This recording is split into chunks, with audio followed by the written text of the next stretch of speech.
Sebelum menjalankan proses kegiatan implementasi tahap yang kedua ini, kami melakukan kegiatan diskusi bersama dosen pembimbing mengenai feedback, saran, dan arahan untuk kegiatan implementasi yang akan dilakukan nantinya selama di SLB Autisma YPPA Bukit Tinggi yang mana berperan sebagai mitra dari tim Seayun Salangkah.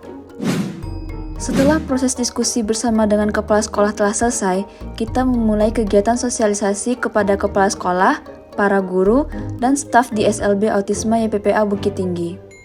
Pada kegiatan sosialisasi ini dilakukan dengan dua topik utama. Yang pertama adalah pengenalan program InnoVillage. Pengenalan program InnoVillage ini menjelaskan mengenai seputar InnoVillage, apa itu InnoVillage, tujuan, dan harapan yang diharapkan pada program ini. Selanjutnya adalah pengenalan mengenai gambaran umum social project yang akan dilakukan. Gambaran umum ini meliputi latar belakang pembuatan social project, pengenalan solusi, dan alur proses implementasi yang akan dilakukan selama di SLB Autisma YPPA Bukit Tinggi.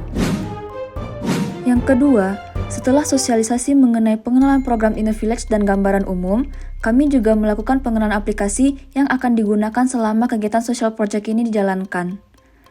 Tujuannya adalah tentu untuk mempersiapkan dan perkenalkan bagaimana konsep pembelajaran yang kita rancang agar dapat sesuai dengan metode belajar yang ada di SLB Autisma YPPA Bukit Tinggi dan tidak mengganggu progres dari setiap murid.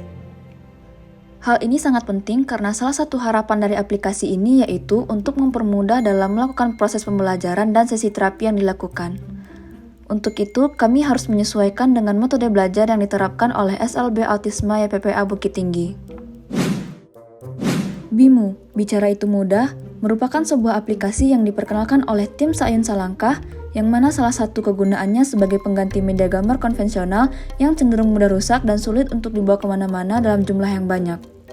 Dengan memanfaatkan penggunaan aplikasi dan media digital, gambar menjadi lebih dinamis dan dapat dilihat pergerakannya karena memiliki animasi yang membuat anak menjadi lebih paham dan tentu dapat menarik fokus anak. Metode aplikasi yang kami gunakan didasarkan pada metode PECS atau Picture Exchange Communication System yang telah ada. Merupakan sebuah metode berupa pengenalan kata-kata kepada anak yang mengalami gangguan dalam produksi kata dengan cara menukarkan gambar.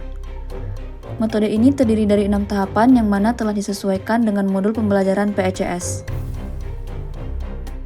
Metode ini kami terapkan pada anak yang menjalankan proses pembelajaran dan sesi terapi yang membutuhkan penggunaan gambar. Penggunaan media gambar sering menjadi media yang dimanfaatkan oleh para guru untuk memudahkan pembentukan pola kata dan kalimat oleh para murid penyandang autisme yang mengalami gangguan keterlambatan berbicara. Selain melakukan sosialisasi pengenalan aplikasi BIMU, tim Seayun Salangkah juga melakukan sesi pelatihan khusus instalasi dan penggunaan aplikasi kepada beberapa guru di kelas individu, yaitu guru yang bertugas khusus pada kelas terapi wicara individu dari setiap siswa SLB Autisma YPPA Bukit Tinggi, baik yang memang belum dapat digabungkan dalam satu kelas pembelajaran atau yang dinamai kelas klasikal, maupun sesi terapi khusus setelah kelas pembelajaran dari siswa kelas klasikal. Pada sesi khusus pelatihan ini dihadiri oleh 3 dari 9 guru yang mengajar kelas individu dikarenakan keterbatasan waktu dan masih berjalannya kegiatan belajar mengajar sehingga secara bergantian guru harus tetap mengajar siswa yang ada.